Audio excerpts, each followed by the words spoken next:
Olá, meu nome é Camila. Hoje eu vou falar sobre os sistemas eleitorais, né? Que possuem alguns princípios básicos, como a generalidade, paridade, liberdade, voto secreto, direto. Ou seja, a generalidade se entende que todo cidadão adulto é sujeito ativo e passivo de direitos eleitorais, não sendo toleradas discriminações, sendo assim o oposto da sociedade em castas ou estamentos a que se possa preferencialmente conferir o direito de voto. O censitário era quando o direito de votar ou de ser votado dependia da sua renda, sendo como a exigência do censo no século passado. O direito de voto não inclui aqueles destituídos de capacidade jurídica nos termos da lei ou aqueles menores de idade, com exceção dos maiores de 16 anos, onde o voto é facultativo, e para os maiores de 18 anos, o voto é obrigatório. Para exercer o direito de voto, é necessário realizar o alistamento eleitoral para analfabetos e para maiores de 70 anos. Por paridade, se entende que é inevitável atribuir o mesmo peso de votos de qualquer eleitor. Não há razão invocável para que alguém possa pretender que o seu voto valha mais do que qualquer outro. Liberdade significa que nem aos particulares nem ao Estado é lícito exercer pressões sobre o eleitor, no sentido de determinar o seu voto ou até mesmo de impedir que ele exerça esse direito. É compatível com a liberdade do voto a imposição do dever de comparecer às urnas. Quando o voto secreto trata-se de uma forma de assegurar a liberdade, o voto direto significa que o eleitor sufraga a própria pessoa que deseja ser eleita. Ele escolhe em quem vai votar. E o voto indireto é aquele em que primeiro se escolhe uma pessoa a fim de que ela sim exerça o voto direto. No que diz respeito ao mandato, é a investidura que o povo faz em alguém por ele escolhido, segundo o procedimento eleitoral, para desempenhar parte das funções mais altas do Estado. O mandato é um instrumento nuclear, para a configuração da democracia representativa.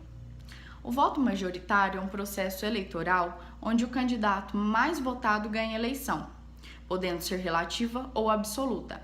A maioria relativa é quando a quantidade de votos é maior do que qualquer outro candidato.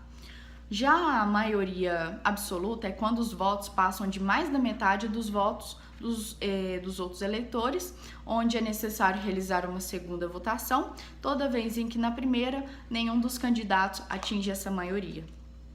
O voto proporcional é quando os dados em favor de candidatos que não se elegeram, eles são absolutamente irrelevantes ou não repercutem no parlamento. A sua essência consiste em distribuir as cadeiras do parlamento na mesma proporção dos votos obtidos pelos partidos políticos. Se uma agremiação obtém 20% dos votos, ele fará jus 20% das cadeiras preenchidas. A proporção de cada partido é obtida através de um recurso chamado quociente eleitoral. O voto distrital consiste na divisão do Estado em circunscrições ou distritos para fins eleitorais. É dizer, o voto é tornado em virtude de uma unidade política subdividida, de maneira que, para se apurar o resultado da eleição indireta, os resultados da apuração sejam autônomos, buscando assim tornar a eleição mais representativa.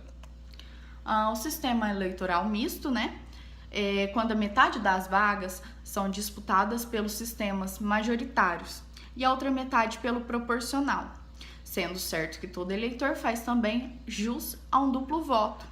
O segundo voto é dirigido aos partidos e aos seus programas. A seguir, a legislação tem toda uma sistemática própria para compatibilizar a proporcionalidade havida pelos partidos com as vitórias majoritárias obtidas pelos candidatos. Tanto é que um exemplo disso é o modelo, da atual Constituição da Alemanha.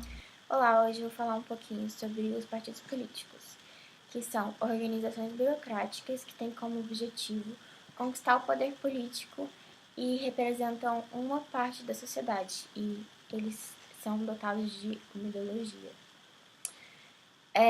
Suas funções são formação de opinião pública, seleção de candidatos, crítica ou defesa do governo atual, do governo estabelecido no poder. Seus partidos de quadros são compostos por figuras públicas importantes, têm uma estrutura fraca. Seus recursos financeiros são pelos próprios membros do partido. E esse modelo foi criado no século passado, mas hoje em dia está presente nos partidos mais conservadores, enquanto os partidos de massas foram criados no século XX pelos socialistas, representam classes menos favorecidas, representam politicamente a classe operária, por exemplo, e os seus recursos financeiros são obtidos através de doações. Sistemas de partido é o número de partidos existente no país. Suas estruturas internas, suas ideologias e as relações que mantêm entre si. Bipartidarismo são dois partidos que se revezam no poder, enquanto multipartidarismo são mais de dois partidos com capacidade para a luta no poder. É isso. Obrigada.